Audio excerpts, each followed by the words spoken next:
Sell! Sell! Buy! Buy! Goodbye!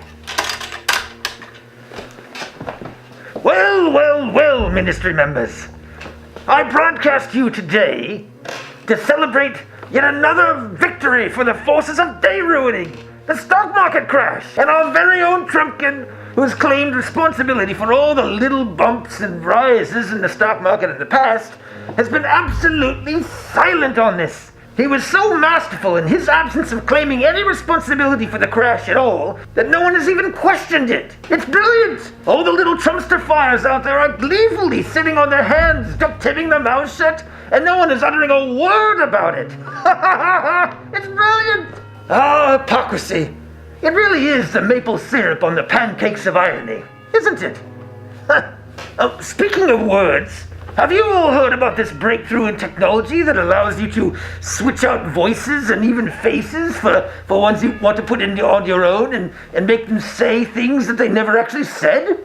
Just think of all the ridiculous and soul-crushing things we'll soon be able to make our favorite politicians and celebrities, or least favorite, say and do. It'll be like Milli Villainy got back together all over reality. Oh, in case you've all been too busy ruining days to watch the news, this whole Tide Pod thing has really gotten out of hand. I mean, it's absolutely ridiculous. Why eat a Tide Pod when you could just break into a highly secure and heavily defended nuclear silo or laboratory and swallow a nugget of plutonium? The plutonium nugget challenge. That's really where it's all at, kiddies. Personally, I think that since they already have access to them, the first contestant should be our very own Trumpy and Kim Jong, what's-his-who's-its. My money's on Trumpy to win.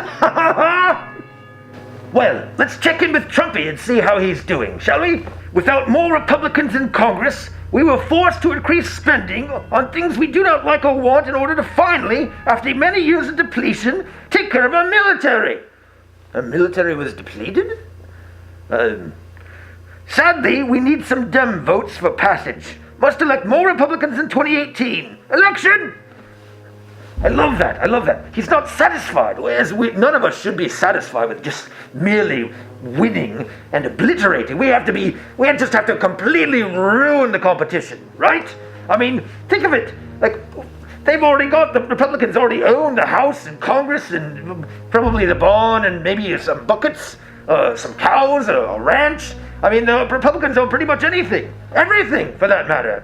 I mean, they outnumber the Democrats, but he's still not satisfied. I love that. He's always walking to ruin things. Always.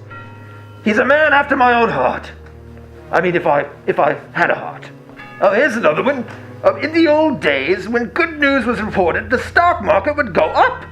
Today, when good news is reported, the stock market goes down. Big mistake, and we have so much great news about the economy. I don't think that's not actually how it works, right? I mean, you don't just start saying good news things like, hey, my dog no longer has cancer and the stock market just plummets. Am I wrong here, people? I mean, I need to know these things.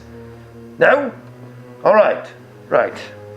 So disgraceful that a person illegally in our country killed the Colts linebacker Edwin Jackson. This is just one of many such preventable tragedies. We must get the Dems to get tough on the border and with illegal immigration fast. I mean, he's not wrong exactly, is he? I mean, of course he's spinning it his own way, because, first of all, it's like, he seems to think that he's pointing out that the only people who would die, who've ever died, have been at the hands of immigrants, which is absolutely correct if you ignore all of the facts and fake news and probably science and history and all of those other things that aren't important. But if you just go by just absolutely exactly what he's saying, which 3/4 of this country does, then you know exactly what he's saying, which is exactly the truth. I mean, forget the Timothy McVeighs and the other white guys with machine guns and rifles and so on and so forth. Because you have an illegal immigrant who's driving along the road and ends up killing a colt. I mean, I don't know what a colt was doing outside anyway. It's usually, don't colts run in the forest along with the other horses?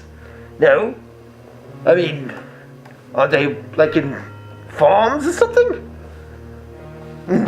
Suffice to say, if we no longer had any illegal immigrants here, or any immigrants for that matter, no one would die because everyone would be white. And we all know white people don't die. I mean, except when they're killing other white people, which seems to happen every day and certainly every week.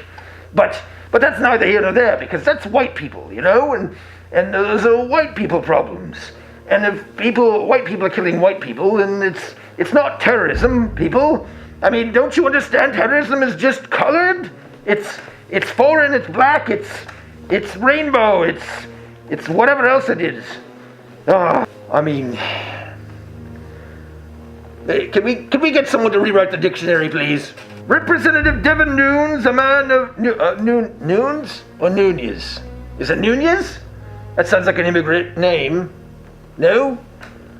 A man of tremendous courage and grit may someday be recognized as a great American hero for what he has exposed and what he has had to endure. What? I mean, he made a full-page document that had roughly 1 page of... Well, I suppose that about does it for today, Ministry members. But don't forget Trumpy's little parade thing he's going to have. It's going to be fabulous. Cue the marching band and the inevitable militant takeover. It'll be great. Yes. Oh, keep Sinister.